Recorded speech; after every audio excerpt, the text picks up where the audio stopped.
Alright everyone, welcome back to another Shoutcast match brought to you by RakgoskaT. As you can see, this is a game featuring me, the Purple Terran, spawning in the northern position, the 12 o'clock position. My partner, the Red Zerg over here, spawning in the 9 o'clock position. And our opponent's Billy, spawning as the Purple Zerg in the 6 o'clock position. And his partner MochiP, spawning as the Teal Protoss in the 3 o'clock position. An interesting thing to note about this game, if you notice the production tab, the Red Zerg is not building a single thing. Why? That's because he left the game as soon as it started. So you'll be seeing a 1 versus 2 match between myself and these players. A big shout out to all my subscribers. You guys are awesome. Keep up the good work. Subscribe to my channel. You guys are amazing. But if you like my videos and you're new to my channel, please subscribe to my video or my link down below. You guys are awesome. Also check out Kino DVT's page. He's a fellow caster on the StarCast community. He's done some pretty interesting games so far too. So we'll see how this 1v2 match transitions out. At least the benefit about being a 1v2, and if you send your these workers to go mine, they'll basically mine minerals for you. So I've got extra harvesters working for me right now, bringing me in that extra income. Which will help because now, if you notice, only at 1 minute and 52 into the game, I've already got 2 barracks going up, which is quite fast. Also getting my second supply depot. So everything basically transitions a lot faster because I'm basically starting off with almost 20 workers right now, whereas these guys are just a little bit farther behind. We do, however, have the spawning pool going up for Billy down here in the south. Billy, I actually had a chance to play another 2v2 match with him during my placement matches. I believe I played with him in the very next game on this exact same map, and he and I also won that game too, which was pretty sweet to beat him and then play with him in the next game. So big props to you, Billy. You're a pretty good player. Sorry I had to beat you this game though. Oops, spoiler. I wouldn't have casted this one if I didn't win it though. I mean, it was just so amazing. As you can see right now, I'm just starting to pump out those Marines, getting those refineries put up as well. Meanwhile, the Protoss player in his base, he's just got his gateway up, getting the second gateway going up. Oh, nope, maybe he wants to build... Oh, no, he's building the cybernetics core. I had a chance to talk to Billy. He said his partner wasn't too good this match, so... But it's a pretty cool game to watch nonetheless. Pretty cool game to play. I was sweating it out the whole beginning. I was like, oh man, my teammate's gone. It's a 1v2. It's during my placement matches. How am I going to pull this off? And we'll watch and see what happens. As you see right now, I got those 4 barracks up, just pumping out Marines right now, getting a good defense going up. And as you can see here, we do have some Zerglings coming in, about to roast some of these drones. Doing my best here to try and do some drone micro. Haven't really done too much worker micro against Lings yet, so I tried to do as much damage as possible, but didn't quite manage to pull it off, as those Lings did quite a bit of damage and took me out. Meanwhile, those Lings are working on getting that hatchery down. Meanwhile, I've just got, my Marines rallied into my base, throwing up 3 reactors and a tech lab so I can work on pumping out as many units as possible. Also doing a supply drop there so I get that extra supply. One thing that I did notice is I didn't quite want to push out. As you can see, I start to move my units out and then pull them back. I didn't want to move out while I couldn't produce any units to defend in case this army got wiped out. I'd leave myself wide open for a counterattack. So I just kind of hold up here in my base. Meanwhile, getting those buildings put up. If we switch over to their vision, as you can see, they didn't quite see in my ramp, so they don't quite know what's going on there. If we switch back over to the everyone cam, we can see that I am still not getting those units produced. Switch back over so you can kind of see where my supply is sitting at, as we do have a bunch of Lings massing outside of my base. Looks like 14 Lings just kind of chilling there outside. Not quite sure what they're going to do. Looks like they're going to push up the ramp. And it looks like they're just running right for my mineral lines, so they took huge losses. Managed to kill 10 of those Zerglings before they even got any damage done, taking out an SCV there. Now he's working on that reactor. Meanwhile, I've got my Marine here. Oh, he's getting picked off as well. Still 4 Zerglings in the base. Now as they work on that barracks, now I'm getting those Zerglings cleaned up as best as possible.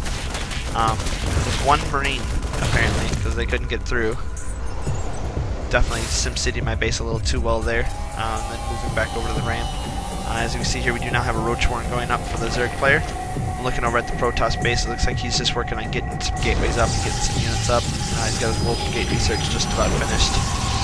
And we do have a small push now coming from myself. whole lot of Marines in this group, as we do have those Zerglings sneaking by for a counterattack. Well, it looks like he's pulling those Zerglings back. And I did start making drones back here in this base, just to get some extra income going as well. I figured, why not? I can't make any more than one SCV at a time up here, so I might as well get some drones going down here to keep that economy up as best as possible, to keep it as close to a 2v1 or a 2v2 as possible. Looks like I am pushing up the ramp, focusing down that sentry before he even gets a force field off, and then focusing down those Marines. That Zealot. Pushing up the ramp, only 3 stalkers there, picking that one off as well. And we do have some Zerglings coming in behind them to help kind of clean this up. But fighting on these narrow ramps is pretty simple. Allows those Zerglings to funnel into a choke. I can get maximum damage done. Now working on the probes for the Protoss player. And we'll see how his economy is affected after I kill his probes. As he's not really able to get any units in.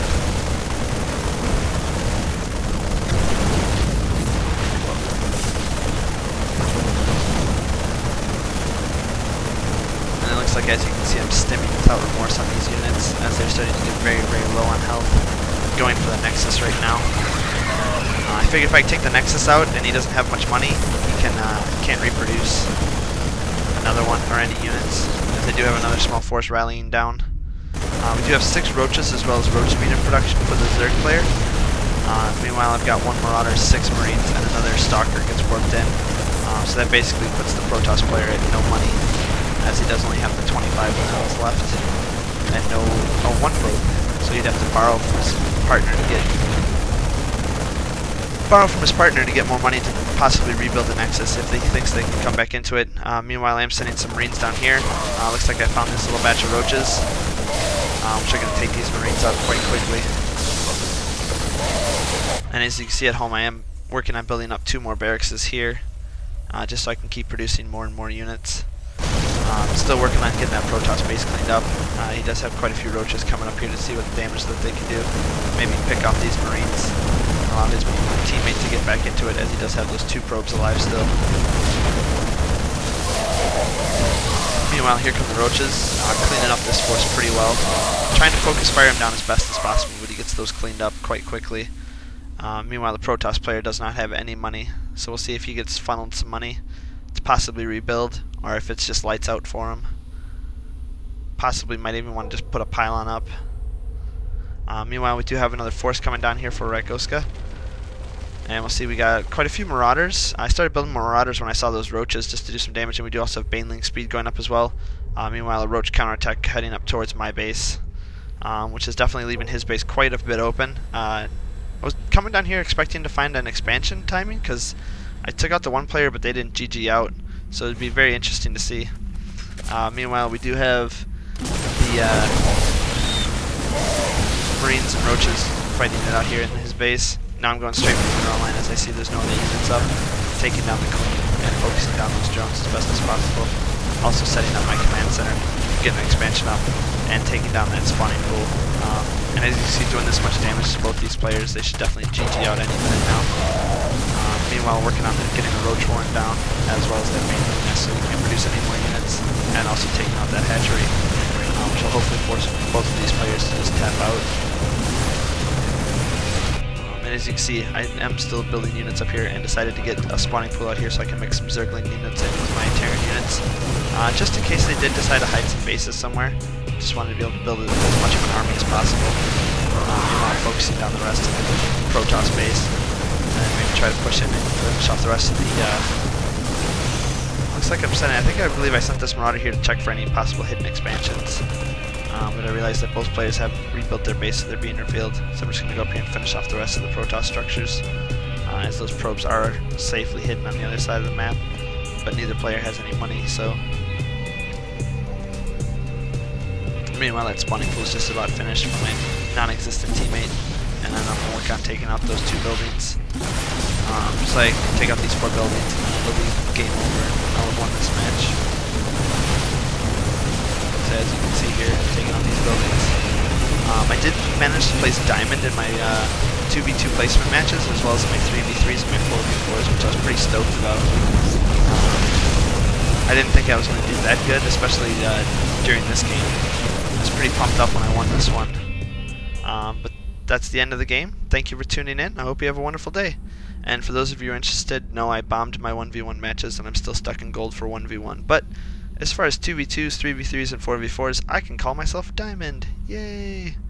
Thank you very much and have a good evening.